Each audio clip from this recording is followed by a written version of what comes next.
A bored nobleman, Alonso Quijano, becomes obsessed with chivalric tales and reinvents himself as Don Quixote, a self-declared knight on a quest for justice.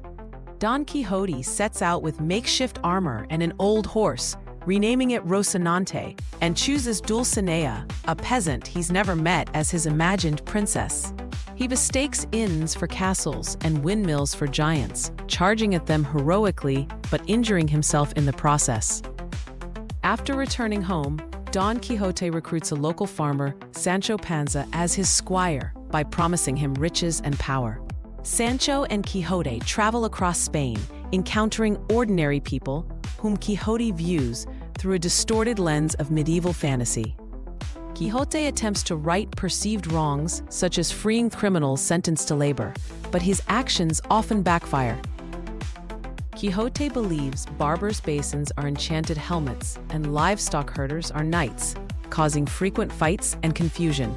Quixote listens to tales of tragic love and betrayal, deepening his belief that the world needs noble knights like himself. Despite his delusions, Quixote's sincerity and empathy win people over, including Sancho, who slowly begins to share his fantasies. Quixote performs a mock penance in the mountains for Dulcinea, demonstrating his devotion through absurd and passionate gestures. Sancho is sent to deliver a love letter to Dulcinea, but instead meets the priest and barber who are plotting to bring Quixote home. Dorotea and Cardenio join the priest's scheme, and Dorotea pretends to be a princess asking Quixote to defeat a giant.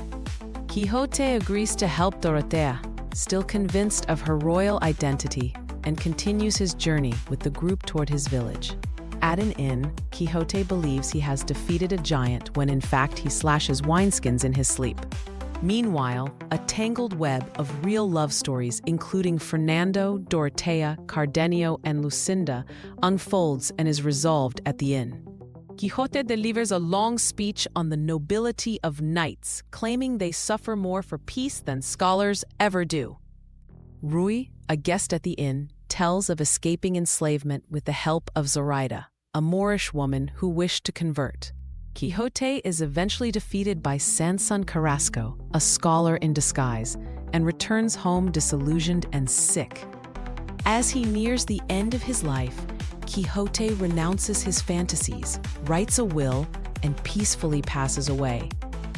The novel ends with the narrator claiming that with Don Quixote's death, the age of chivalric tales ends as well.